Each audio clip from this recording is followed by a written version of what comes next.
Let us do exercise 11.1, and here I am going to show you the statement from my book.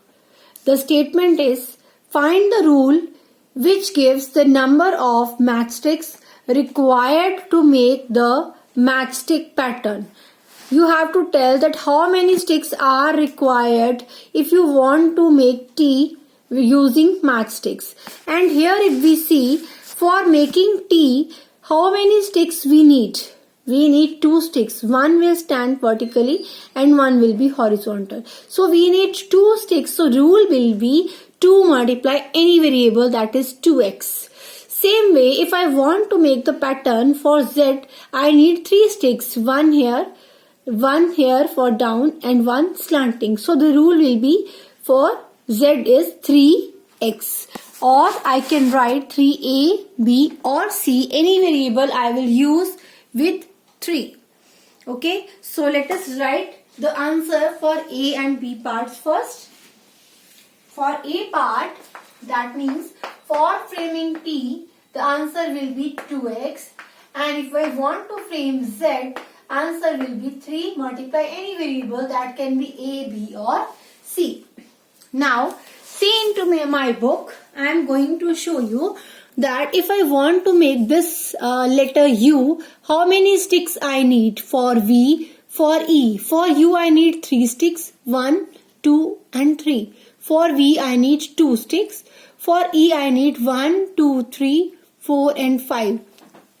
So for making the pattern like U, 1 stick I will use this side, second and third. Again I need 3 sticks and rule will be 3 multiply any variable. For making V, I need 2 sticks, that means 1 in this direction and 1 in this direction. So rule will be 2 multiply any variable, say Z.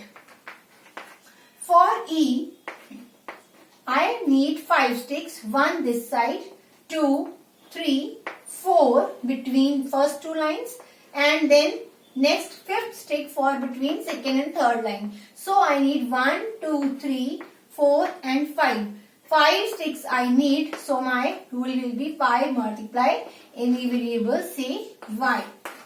For making the pattern of S, 1, 2, 3, 4, 5. Again I need 5 sticks if I want to write S with 6. So 5 sticks I need. So my rule will be 5 multiply any variable, say A. For G part, they are asking for R. 1, 2, 3, 4, 5 and 6. So how many sticks I need? I need 6 sticks. 1, 2, 3, 4, 5, 6. So for A I need 6 sticks and I will write any variable with it. Let us write any variable C. So 6 is rule for A. So for T I need 2 sticks. 2x is the variable for this. For Z it is 3a. For U it is 3b. For V it is 2z. E it is 5y. For S it is 5a. And for A it is 6c. Let us do question number 2 now. I am going to show you my book. And in my book, the statement is that we already know the rule for L, C and F. If I know the rules for L, C and F, some of the letters in question number 1 give the same rule as L. For that I need to know that what is the rule for L. For making L, I need 2 sticks. So I have to see that which letter, which alphabet matches with 2. If I want to write the rule for L, that is 2A or 2B or 2C, is there any option from the options written on the board which is matching with L? Is there any answer which is matching with 2A? Yes, that is for T and also that is for V. For both these we need 2 sticks. So my answer for L matches with T and with V. I have to write those alphabets for which the answer is same as L. Okay, so for T it is 2x and for V it is 2z. So for my question number 2, I will write that alphabet T and V match with the pattern which is written for L. Okay, this thing I have written. Now the next question is, why does it happen? Why this has happened? That the answer is matching with these two, because number of matchsticks used is same, because the matchsticks used for T, V and L is same. That is why T and V are giving the same answer as of L. Now is question number 3. I am going to show you from my book, and the statement says cadets are marching in a parade. Cadets are marching in a parade. There are 5 cadets in a row. There are 5 cadets in the row. Write the rule which gives the number of cadets given the number of rows. When you are asked that if there are 5 cadets and in a row, we have to write the rule that if there are n number of rows. Now where is the n written? It is written there in the bracket, where n is for number of rows. If number of rows are n, how many cadets will be there in a parade? So question number 3 is, we are given cadets in one row. We are given those are 5. Now we have to write cadets in n rows.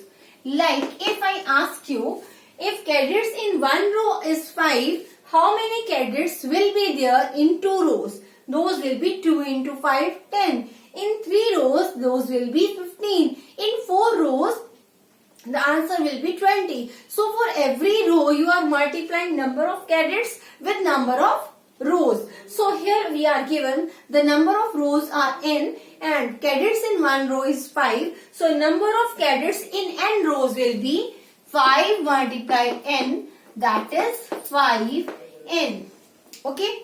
Next is question number 4, and here is the statement. Statement is, if there are 50 mangoes in a box,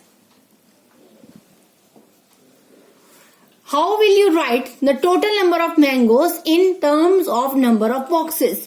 Use B for number of boxes. We are also given that we have to use B for number of boxes. See here it is written in the bracket.